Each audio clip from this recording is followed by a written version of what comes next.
Good morning. I want to welcome you. I want to welcome everybody online. And I want to land this plane. We've been doing this series for a long time. I could do it for an entire year, no doubt about it. We're talking about the nature of God. Anybody ever, someone ask you a loaded question? You're like, ooh, there's a lot in that. We have that phrase, loaded question. How about loaded words? That's a loaded word. Think about what could be more loaded than the word God. The word God could have a million different meanings, concepts, ideas. So what comes into your head when we say God? And I started this. I'm going to make it personal as we finish it. I started it for a generation that has become a new category in America. They call themselves nuns, and they're not affiliated, and they're not in a particular church, not in a particular denomination, and you've seen this, and we've watched it through history. I was at my grandma's yesterday. You know, she's 96. And religion is just down in her DNA. Does anybody know what I'm talking about? Every Sunday. And my grandpa was there, rain or shine. And my grandma has the Bible on the thing next to the Davenport, as they say. And it's there, and it's well worn, you know. And every Sunday. And Grandpa had the New Testament that he put in his pocket, shirt pocket here every Sunday. God's honest truth, I don't think he ever cracked it. Besides that, he was the hardest working, most Jesus-like person I know, but I don't think he cracked it. And he said a memorized prayer every meal for Grandma. That was right. Neither one of my parents went to church. I grew up without going to church. Never mandated. When I'd visit my dad certain weekends, I would go to my grandma's church with her. This is literally what's happening. It's just a trend. And as they say, the trend can be our friend. We're standing at a moment in history, like Moses, who stood on the mountaintop and got to look into the promised land. Because they've just said, no, thank you. And unfortunately, this is I wish I got through, and I don't think I did. I think all I did is made a bunch of believers mad. But listen carefully. What a generation is rejecting, they don't need to reject. I dare say they're rejecting the wrong understanding of God. And all we could do was pass on what we knew and what we heard and the best we could. Who's made a mistake or two raising the kiddos, right? All we can do is what we know.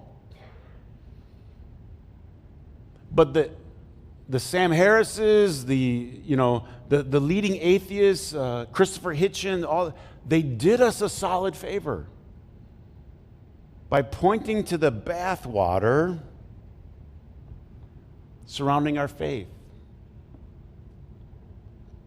Turns out, if you leave this stuff long enough, it's disgusting. And there's an old saying that I started this series with: don't throw the baby out with you always got to throw the bathwater out. Every night after Charlie's bath, did you empty it? Did you empty it? Did you get rid of it? It's gross, it's disgusting. Yes, dear, yes, it's gone. The bathwater is gone. Did you save the baby? In other words, it's never asked. We don't even ask those questions, of course. Of course we're smart enough to separate the two. Listen, of course we're smart enough to separate the two. But we've taken this issue with Christianity and images of God and concepts of God and things that people have heard, which are bathwater, bathwater, bathwater, right? And we told the generation, you take the whole thing. You can't question any part of Christianity. You can't question any part of the church. You can't question any part of it. And they said, well, I'll take my chances. I'll take my chances. I can get married at the golf course. I'm not too far from home here, people, because I do the weddings. This is exactly what's happened. And what if we took on a deep sense of humility and openness about the way we've understood God? And what if we realized that questioning it, challenging it, opening ourselves to it was the tradition of Jesus? Familiar with him? Vaguely? Heard of him? What I see people is they always want to stick a bumper sticker on their car. They always want to put a fish up there, and they don't even want to know what Jesus said or taught or did. The reality, Jesus questioned to the core his faith, his tradition, happened to be Jewish. Never left it,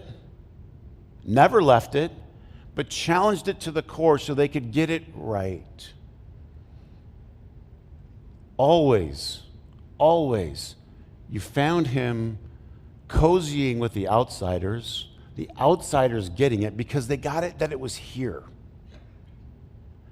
And the insiders, the elite, the rule makers, the kings and princes and the priests and pontiffs, head to head.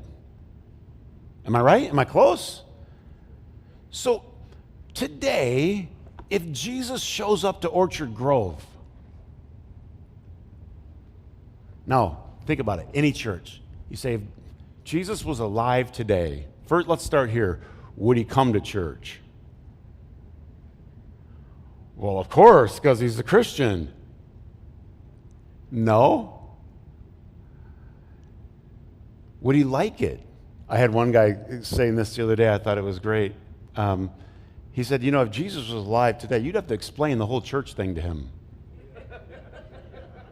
I'm like, well, this is an usher. Well, what's he doing? You have to explain the whole thing. What's a worship team? The whole thing is a whole new concept. But more importantly than that, if he came and you could take him to dinner after, take him to breakfast, what'd you think? I mean, I know that's what you guys do at breakfast afterwards anyway. What did you think? I can't think that, over reading in the Gospels that Jesus would come and he had no problem. By the way, he's not as soft as he's always made out to be. I think he had his tenderness, no doubt about it, but he had no problem saying a few tough things to some people. Huh? You don't think so? Is there something about kicking over tables in the temple and upsetting a few people? I mean, you don't get crucified for just laying low.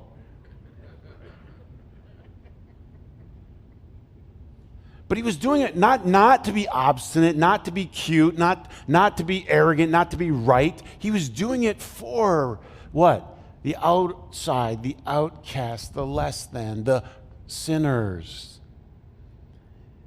I was noticing, you ever watch movies and they portray like a confessional booth, like the priest in there and the person, like, what?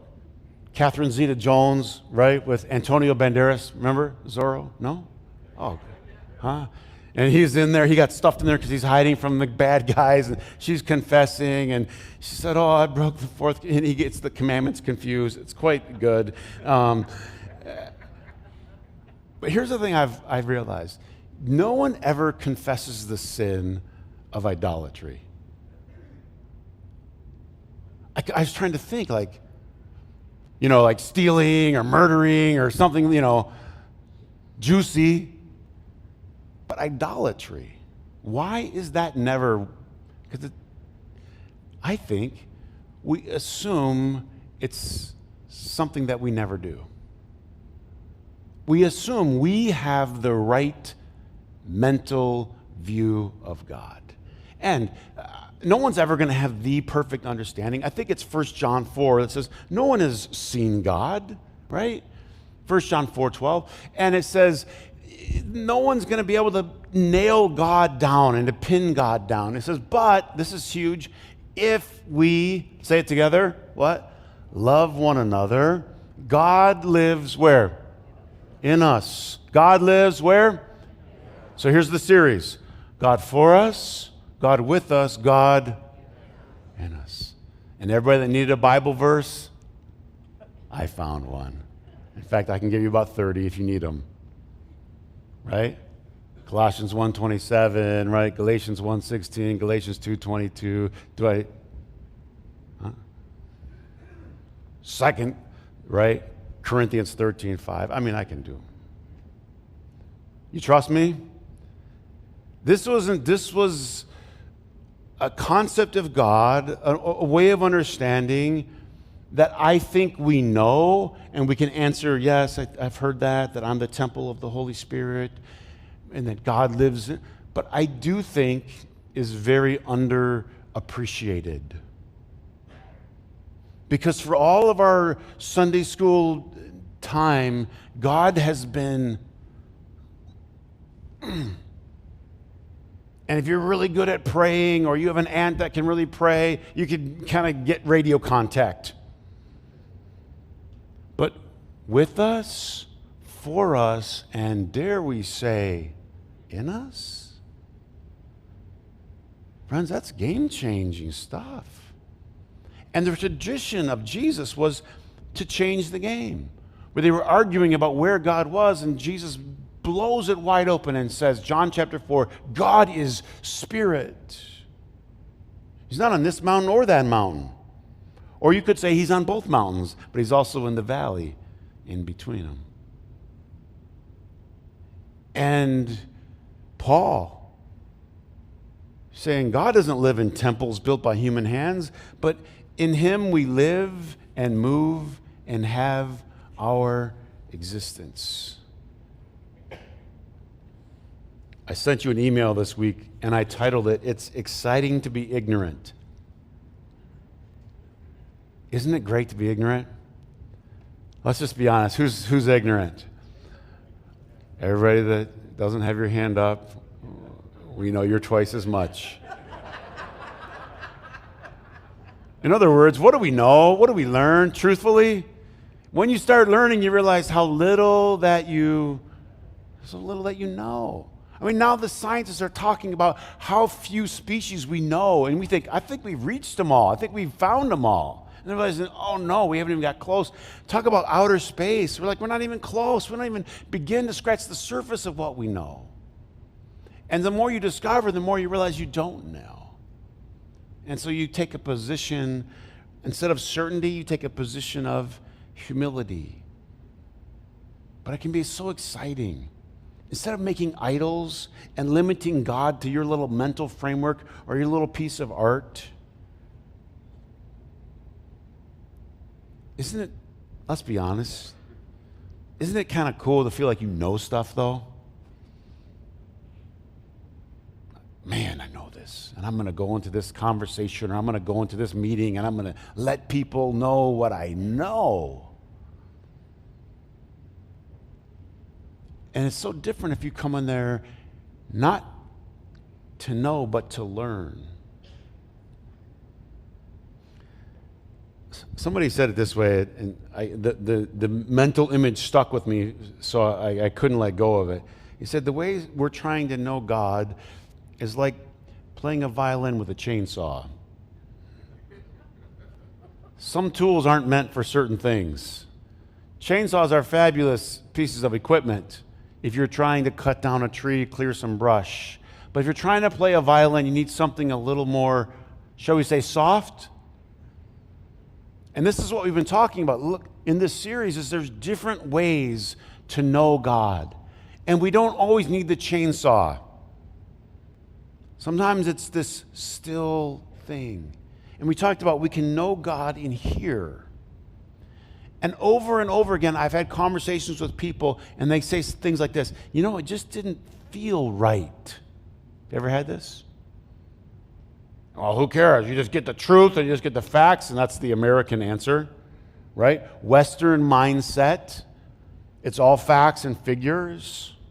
And we've literally missed and thrown out a whole other way of knowing. Let me just say something. Our education system, very much most of American Western theological system is based on this rational, kind of factual knowing. And we've thrown out the soft bow, intuition, heart-based knowing. I can tell you this is true from firsthand experience. You know, Vicki plays with Charlie, and then they do like little things, and she'll say to me, Charlie understands this. And I'm like, she doesn't understand that.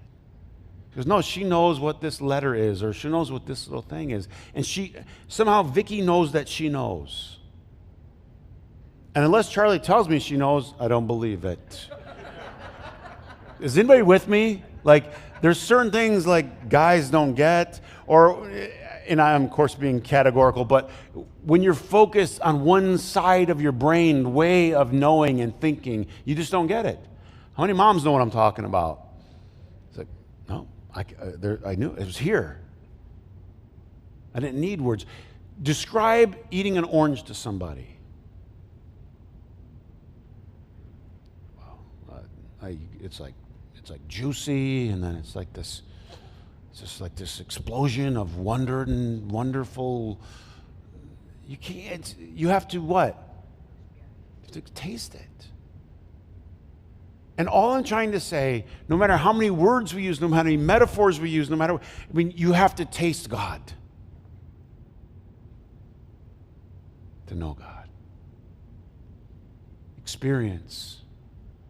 Which is why the craziest thing was said there. He goes, no one's seen God. He goes, but if you love. That seems weird. This would be like, no one's seen him, but if you go to a class, if you go to Sunday school, if you go to church, if you listen to your pastor preach on and on and on, if you read the Bible, he says, no one's seen God, but if you love, you're starting to taste God.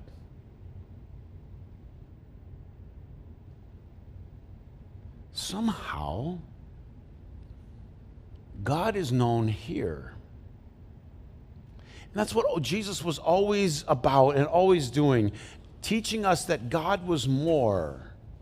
Now, the thing that I think gets missed a lot in this whole thing is if God dwells in us, we aren't paying enough attention to us. Just think. Whenever people want me to say a prayer or get some advice, they want me to be a third-party mediator between them and God. These are very old concepts. Now, please believe me, I'm happy to give you my advice. I'm just one other person. Happy to, love to, honestly honored to sit down and talk to any of you. You get what I'm saying? But the idea that you would need me as some sort of priest or go-between is absolutely not the case. Spirit to spirit. God speaks directly to your spirit. Now, can you get it a little muddy and cloudy? Who's ever got it cloudy? Of course we can. Cloudy with our own fascinations, cloudy with our own stupidity, with our own whatever. But you can't negate that still small voice that speaks on the inside. Oh, Chris, I just want to know what God wants me to do.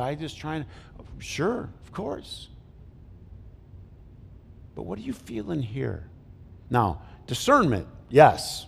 Because who's ever gotten yourself in trouble by listening to yourself? And actually, I'm going to do a series on this. You can talk yourself into anything. Who's ever talked yourself into some stupid stuff? Oh, I got a lot of hands there. Okay. I mean, we can talk ourselves into all kinds of stuff. So what's the key piece? Discernment. But that doesn't mean that the right voice isn't in there. And so hearing from God, listening to God, knowing God, is sometimes you have to go within. Now, let me ask the question a different way. Who's also heard this voice before? That still small voice that got you going the right direction, the right place. Not fooling yourself, but like, no, this is the way. When in the Old Testament, the story, the prophets, gonna see God, and there's a whirlwind, there's an earthquake, there's all this stuff, there's all this loud stuff, and he's not in this, he's not in the earthquake, he's not in the whirlwind, and then there's a still, what? Small voice. And God was in that. And sometimes I think what happens is today the whirlwind wins, the earthquake wins, the loud, passionate voice wins, the thundering preacher wins, the threatening voices win, but it's that still small voice that you got to listen for. You got to wait. As they say, wait for it. We get swept away with the whirlwind. One guy said this way, churches are a lot like swimming pools. All the noise comes from the shallow end. Just think about it for a minute. You don't always want the noise. You don't always want the loudest and the most argumentative. And sometimes you need to pay attention to the whisper. And the whisper comes very quietly, very subtly, down inside. Do you think this could be what this generation needs? I really do.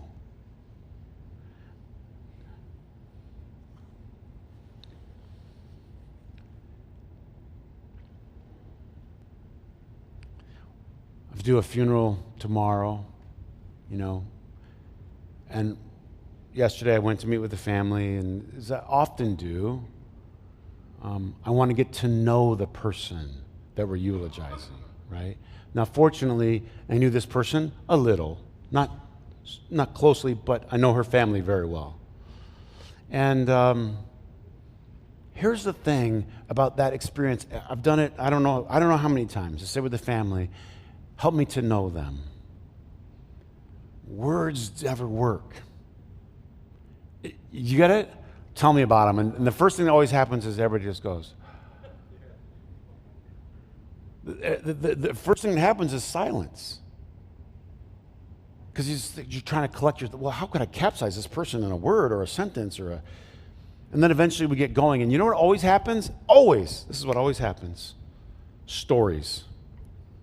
People start telling stories. You remember that one time and yesterday, in fact, we woke up Charlie. We were laughing so hard at the stories as we started telling him, because how do you capture a person? You start telling what? Stories about them. And you know what the scripture is? It's a bunch of stories. And if God wanted to be like an index, he would have, come around during the Microsoft Windows era. You know what I mean? Column 4, line B, it's one story after another, and it's like this, and God's like this, and God's like this, and this.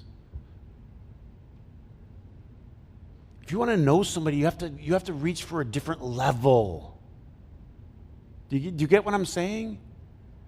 You don't get to know somebody by having an interview with them. Who's ever conducted interviews? Right? Who's ever given one? Oh, now what do we all know? It's a bunch of wah, wah, wah, wah, right? We all know this. You're trying to hire somebody, wah, wah, wah, wah. You really want to know them, you go on their social media page, you go hang out with their friends, not them, their friends. This is how you get to know somebody, because the things are open. You want to get to know me? You wouldn't call me pastor. I guarantee you, I'll take you golfing with my buddies from Flint this summer. Ain't no one calling me pastor. Nobody. If you say pastor, everybody's going, what? Now, they happen to know my profession, so they may actually know you refer, but they would think, in fact, if you say Chris, no one would even look at me. They neither call me Chris nor pastor. Not once will you hear them say Chris. So, well, that's your name. That's what they should call you. That's because you don't know me as well as what? They do. Are you getting what I'm saying? We've gotten lost on names and titles and dogmas and doctrines about God, and we miss perhaps the intimacy. He's for us, He's with us, and He's what? In us. If anything's been underplayed, I think, in the understanding modern day of Christian thought, is that God is in us. Which means a couple of things as we wrap. That's gold in there, man. Don't let people tell you you're this and you're trash and you're this, and we all make mistakes and we all make sins. Huh? We all hurt ourselves and hurt our... Okay, but in there, one guy said, you're animated stardust. It's not just the scriptures that are teaching us that God is in there. The scientists are now saying the same things without using the G word. Honestly, they're saying the exact same thing. They just don't use the G word all the time because it's a loaded word. But now they're saying at the Big Bang, let me read one. At the Big Bang, you were there. Every bit of us was present at the Big Bang, not figuratively, not metaphorically, but actually. You.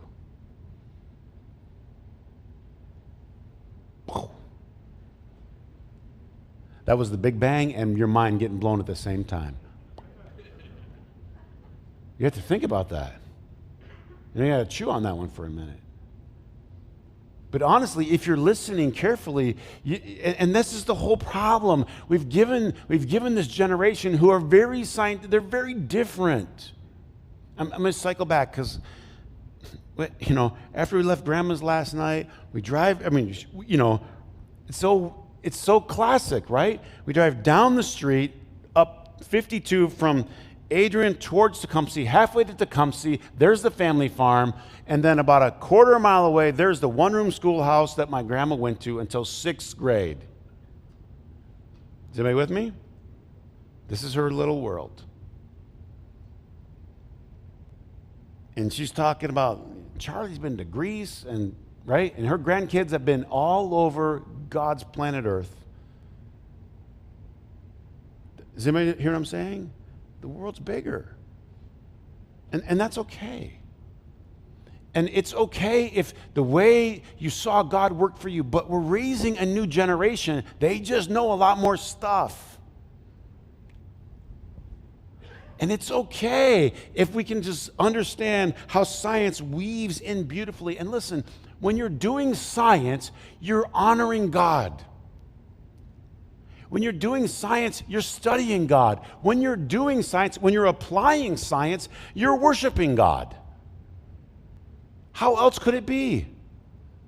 It couldn't be any other way. My mom's an artist. If you go and take a look at her paintings on one of our walls or somewhere and you appreciate it, is that offensive? No, it's complimentary. Whatever we study and see of God's beautiful creation is not offensive. It's what? Complimentary. And if we could just be humble enough to open the door to this generation. And maybe that doesn't fit the way you understood God. Maybe some preacher told you somewhere that if someone ever talks about the Big Bang, they're from the devil. Okay. That's what some pastor told you somewhere. Okay, maybe he's right? But if we could just open the door and say, you don't have to believe what I believed growing up. Please, for a generation, because at the core of it all, what Jesus taught was so simple and so agreeable to everyone. He taught the golden rule: do unto others as you would have them do unto you. Now, if you took Jesus out as the quoter of that and you put philosopher so-and-so or scientist X, who cares? Everybody knows that's the way to live. Treat other people the way you would like to be treated. Are we close? This is the summary of what he taught. This is it. He put these laws above everything. And all we have to do is start saying the main thing again. This has always been about love. This was always about love. In 3:12, here I talked about landing, and here we go. We're about to hit the runway. In 3:12,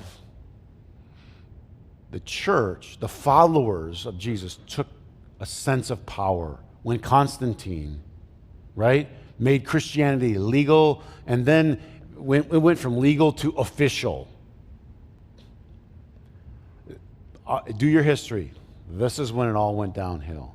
This is when anybody that thought differently or believed differently was called to be on the outside, unorthodox. And that was destructive and has been destructive ever since. That being a part was about believing all the right stuff instead of doing the right stuff. What Jesus said,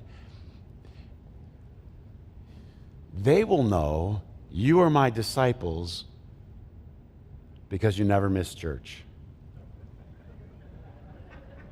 They will know you are my followers because you can quote scripture.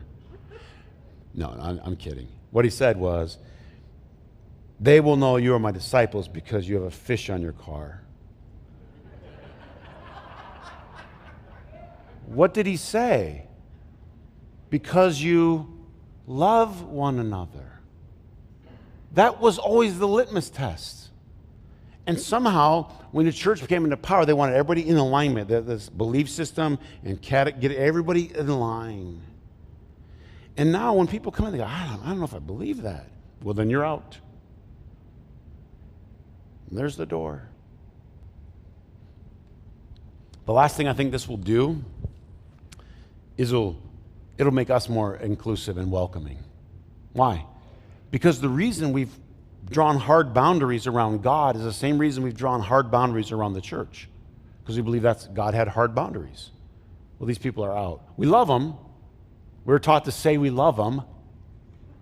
I love my kid, I just make him eat outside. I hear this argument all the time. We love them, but they're going to have to eat outside.